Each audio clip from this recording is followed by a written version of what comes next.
Hey guys, Dave with Moniology here. Hope everyone is having a great weekend. This is the weekend market review for June 23rd and 24th, 2018. So for many of you that have followed me, I've been kind of taking a breather for the last couple of weeks and months, frankly. I've been studying very hard for the CFA Level 3 exam, which I took today. So hopefully there will be a lot more time for me to do sector videos, and you should see a lot more of those as in the days and weeks ahead. So I appreciate you supporting me and following my work, and I hope it's been very valuable for you. So let's take a look at the market review for this week. Starting with the 10-year U.S. Treasury yield on a daily chart. It's still consolidating here. There's not much to see. Above 2.9, it's positive here. Below 2.9, it's not strong right now. I mean, frankly, we're having trouble breaking above the 50 RSI level here. We're right below the 50-day moving average, right above the 200-day moving average. Frankly, if we're above 2.7, I think we're in good shape, and I think ultimately we'll break higher. On the weekly chart, this just gives us a step back and it shows you what's going on. We're having trouble breaking above that 60 level once again. That served as resistance over here and many times prior to that. So until we break above that level, I would suggest that the likelihood in the near term is continued consolidation, possibly lower prices. Now on the monthly chart, this is what makes me very bullish. We're just consolidating below that $3, 3.1 level. Here's the 200-month moving average around 3.4. So, and what we are firmly above that 60 level. So, from a longer-term standpoint, this is in the early stages of major breakout, and we're talking 20, 30-year breakouts, not 1 to 2 year breakouts. So, definitely have to know your time frame. But this is a good perspective to have, and so once we break above here, expect further upside in yields and further downside in inversely correlated stocks and financial instruments. Gold. Well, it's frankly, this has been a very very strong top here that we've been creating over the last, basically in 2018. We could not break that 1360 level multiple times. Every time from here that we tried to break out, we had lower and lower momentum, and so it's no surprise that we broke down here. Let's see what happens around this 1260 level. There's a lot of support at 1260 now. And so let's see if it can build a base, rebuild this momentum, and move higher. On a weekly standpoint, there are a lot of developments that are suggesting lower prices in the near term. For one, we closed the week below that 40 level of support at RSI. That's held multiple times, and it hasn't held here. Can we bounce back this week and rally higher? Absolutely. But that's definitely what you want to see. We're now firmly below the 200-week and the 50-week moving averages, and you don't want to stay below those for much longer. Now, gold from a monthly standpoint, this is the downtrend that's been broken, and it's still consolidating. And so long as it's above this trend line here, it's still very positive. However, right now in the month, we are slightly below that 50 level on the RSI. That's not what you want to see. We're just hovering above zero on the monthly MACD or the PPO. So there's a lot of weakness here, and it's showing signs of breakdown. So I would be very careful within the sector. I will try to make a video on the sector within the coming days. High yield junk ETF. It's consolidating here. It looks like a bullish flag that's been created above that 3580 zone. So if it can hold this 60 level, which it's struggling to do right now, then it should run higher here. But look at the PPO; it's curling towards a break below zero. So that's an area that you want to be wary of. Now, junk weekly. Again, 60 level has served as resistance so far, but PPO has moved on a weekly level above zero, and that's a very positive development. We've found support on the 50-week moving average, and looks like we want to move higher. And this is an underlying credit it kind of junk serves to tell us what the credit bonds are doing, high yield credit junk bonds are doing in the economy, and therefore it's a good barometer of what's actually taking place underneath the surface. As this instrument goes, so does the market, and so far so good. Look at what happened here in 2009. This broke down actually even before the markets did, and it started to rally before the markets really started to rally, and it's been going up ever since. So, and looking at this on a monthly basis, it looks like it wants to break higher above that 69.70 level, and likely takes it next leg higher in junk.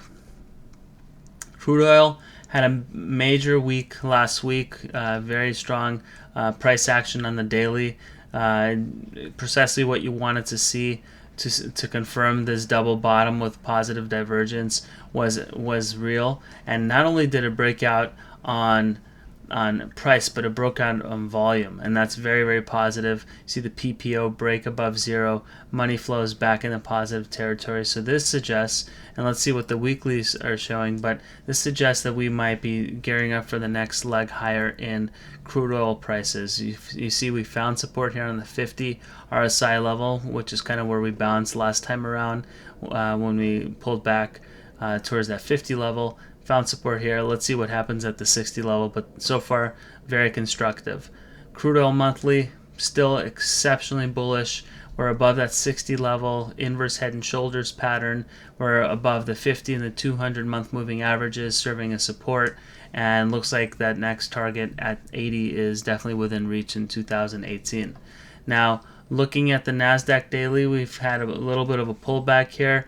We're going to find support at the 60. The question is what happens thereafter. PPO is below zero. We had a huge volume week this week, so it's going to be interesting to see whether we can maintain this middle Bollinger Band or ultimately head towards the 50-day moving average once again. And keep in mind, every time it's gone towards this moving average, it's broken below it, consolidated, and rallied higher. So don't expect this particular average to hold very firmly.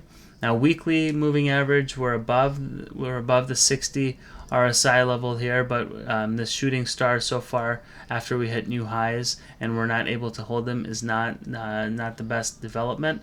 So let's see what happens. Can we consolidate above this 7,300 level, or are we gonna break lower ultimately? So very important marker to watch. NASDAQ monthly, so far so good. Slight negative divergence, new highs, but momentum is not the same level as it was several months ago, but definitely still exceptionally overbought territory, but precisely where the best moves do occur. Russell 2000 daily, it's pulled back some here. Let's see what happens at that 60 level, middle Bollinger Band. So you want to watch the Russell weekly. You've got another shooting star pattern here. Even though we closed the week on a positive level, negative divergence with price higher, but momentum higher or lower than last previous high at 1616. So can this break above? Sure, but I think it leads credence to the argument that we're probably going to head lower in the next couple of weeks. Russell monthly, on the other hand, is breaking to new momentum highs, and that's a positive development. So mixed bag. I would say equities are still trying to figure out where they want to go over the next coming months. Probably a lot of volatility, a lot of indecision. You see the S&P finding support at the 50 RSI level again. Multiple times it's found support or has broken through that level, and that's caused a major rally from, say, 25.94 all the way to 27.91. Basically, the last time we broke above this 50 level. So around 27.50, that's the level we want to see hold if the bullish argument's going to continue. S&P weekly here, struggling to break above 60. It's this level here was resistance before. It's serving as resistance now. So no surprise we're pulling back here. But ultimately, I think this breaks to the upside in the coming weeks. Just by looking at junk bond action, things look actually very, very strong in the economy. Dollar is very interesting. So the dollar has been one of the reasons that gold has been very weak. Now look at what the dollar has done. It's hit new highs, multiple new highs, but momentum has not confirmed that. This last high was a very weak one, and likely is going to be the start of a pullback in the markets. Look at this. PPO was not able to break above zero. Now it's curling back again lower. On a weekly chart, we had a shooting star pattern, and it needs to break below 92 again for commodities to gain some steam. But for the time being, it's still above 60, so that's bullish. But this shooting star pattern, divergence, negative divergence on the daily suggests that the dollar may have already run out of steam. And here again, we did break above that 50 level, but it's very strong resistance here. Look at that. Every time it served as support, and now it's serving as resistance. If it can't break above this middle Bollinger Band around 95 consistently and make a run towards 97, this will roll over, and when it does, or if it does, that'll be a very bearish development for the dollar.